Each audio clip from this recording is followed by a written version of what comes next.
Bilang animal lover, nalulungkot akong isipin na napapabayaan ni Nanay Terry ang kanyang mga itinuturing na anak. Gaano man niya kamahal ang mga ito.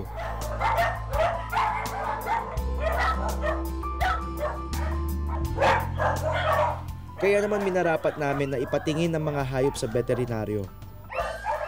Yung mga aso sa loob, karamihan sa kanila, merong galis or mange. Marami tayong iba-ibang klaseng mange. So, the only way to specify talaga kung anong klaseng sakit sa balat yun is to have the dogs tested.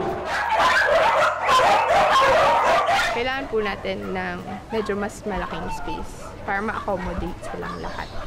Or else, magkakaroon talaga ng hawaan. Ipinakausap din namin si Nanay Terry sa isang psychologist. Maituturing kasing isang psychological disorder o sakit sa pag-iisip ang animal hoarding o ang matinding pagkahumaling niya sa kanyang mga alaga. Isa itong uri ng obsessive-compulsive disorder o yung tinatawag na OCD.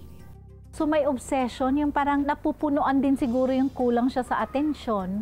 Plus we must consider na Nanay Terry, nag-experience din siya ng empty nest syndrome. Yung dalawang anak niya malalaki na, wala na siyang trabaho, retirado na siya, so wala siyang ginagawa.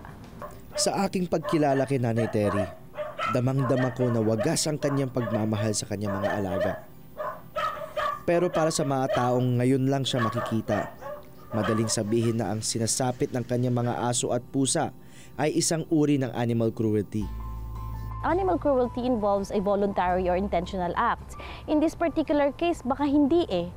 The pet owner feels that she's taking or he's taking care of the animal. But hindi niya nare-realize na hindi niya kaya. I think the more important issue there is the psychological concern ng pet owner. Minarapat ng ating eksperto na magbigay ng mga rekomendasyon upang si Nanay Terry ay matulungan. Meron na ho kasi kayong attachment dun sa mga aso nyo ngayon. So mahirap na silang iwalay sa inyo. Pero kung meron ho kayong mahahanap na lugar na mas maluwag, na mahihiwalay sila sa loob ng bahay, sa pamilya. Kasi ang bahay nyo po ngayon, parang sila na nga ang nakatira doon eh. Halos kayo na yung parang nagiging pet. Yung anak ko naman may plano na.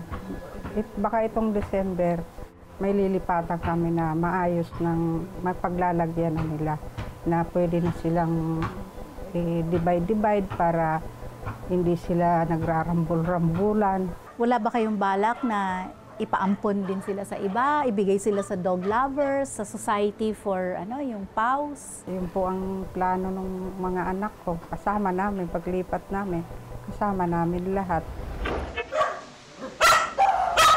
Yung bunso ko po kasi pet lover din yun, kaya sabi niya, nandyan na yan, pangatawanan mo na. Kung halimbawa mamatay, di huwag ka na lang kukuha ng aso. Pag namatay, di pabawas na lang ng pabawas hanggang siguro maubos. Natutuwa ako na kahit papaano, nakipag-usap si Nanay Terry sa isang psychologist. Ito ay una lamang sa marami pang hakbang para sa ikabubuti niya at ng kanyang mga alaga. Hindi ganun kadali yun na i-counseling lang or behavior modification. It's not easy. Siguro combination ng cognitive behavioral therapy na dahan-dahan ipapaintindi sa kanya.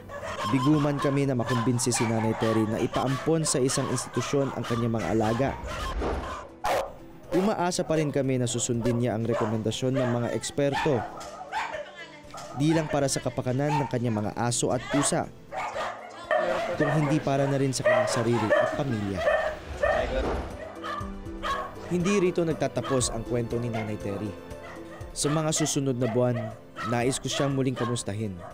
Sana, sa muli naming pagkikita, nasa mas maayos na kalagayan na ang kanyang mga aso at pusa. At sana, mas maunawaan na rin ni Nanay Terry na di lang mga alaga ang kailangan ng kalinga. Ngunit, pati na rin ang kanyang sarili.